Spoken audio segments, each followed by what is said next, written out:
عادل التويجري، في رأيك من سيكون الضحية الأولى لإقالات المدربين في هذا الموسم؟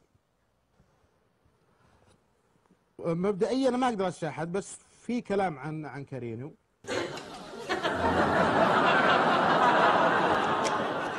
كارينيو هذه السنة حقيقة يعني كارينيو واضح جدا أنه كان عرف وين خلل نادي النصر.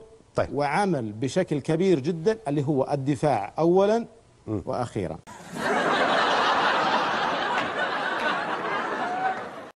اللي تشوفه ضامن مكانه بيكمل الموسم، بيكمله في وجهة نظرك؟